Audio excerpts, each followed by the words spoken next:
Good evening, welcome at the Logos Foundation and our weekly broadcasts, webcasts I should say, in Corona times. The theme for this contribution will be one of the wind instrument robots that I've made over the last many years. In this case, the bassoon. It is here, finished. And the starting point of it was a completely traditional French bassoon, well made and in perfect shape. So first thing I did in order to automate it is find some replacement for the double reed.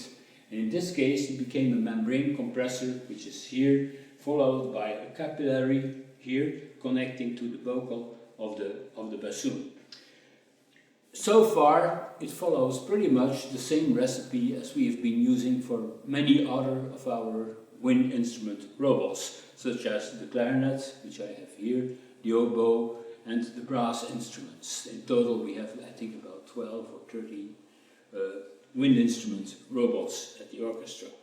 Now, something pretty special is to say about the bassoon is that when undertaking the automation, it struck me that actually the bassoon is a very, I shouldn't say that maybe, primitive instrument. In that the fingering is very awkward, very unlogical, and there is no real mathematical foundations to be found for how it exactly works. It seems to be something that's historically been determined, etc. Now, automating the fingering itself is not a big deal. I use just pallet valves here that open and close according to the fingerings. Of course, since we use automated valves, it becomes possible to do all sorts of combinations much faster than a human could ever do. This is also why some, not many, but some of the valves originally found on the bassoon were not automated. This, for instance, there is a valve here, which has no purpose, and there is a valve here for automated playing, because these valves are doubles of other valves, and they're only made for the comfort of the musicians. Since we don't have musicians to comfort, we could drop the automation of those valves and save a lot of weight on the otherwise very fragile body of the bassoon. Now, a feature that's special about this automate is that we implemented something very historical on bassoon playing. Most of you will not know, but in the 19th century, up to far in the 20th century actually application of vibrato, lip vibrato on double reed instruments such as the oboe or the bassoon certainly, and the clarinet, etc.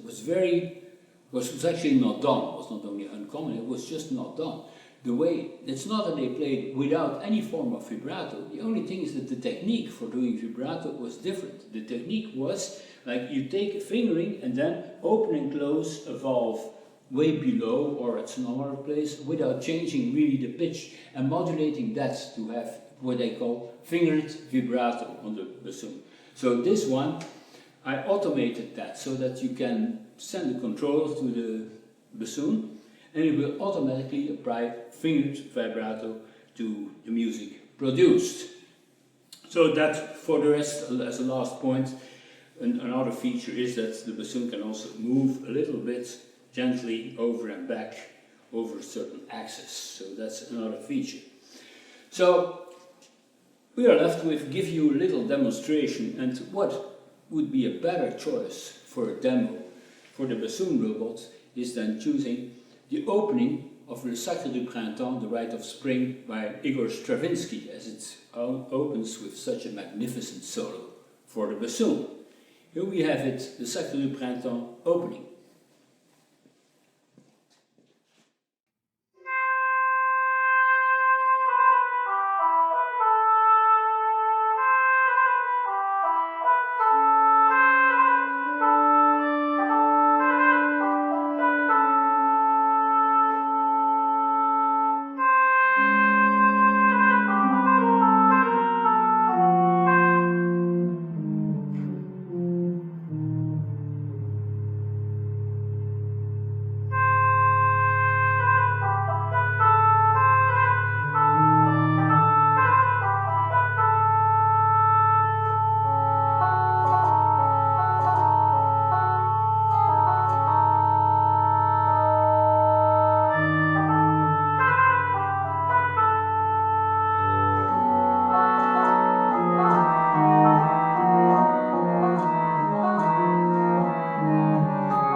So that was it for Stravinsky and for first demonstration of the bassoon.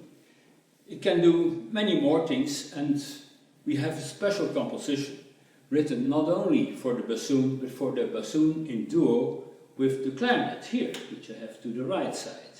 And in this case, it is a quite sophisticated tango for two of the wind instruments that make a musical tango, but you could also dance it, and it's written by one of our collaborators, Lara van Weinsberger, and it's called Il Huerto del Diablo, the Garden of the Devil. And it's a tango for the bassoon, fa, and Clark, the clarinet at the other side. Well, let them go.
Okay, that was it for tonight.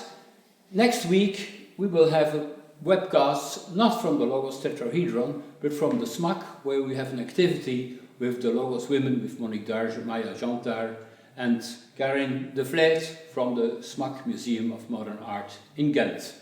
Thank you for watching.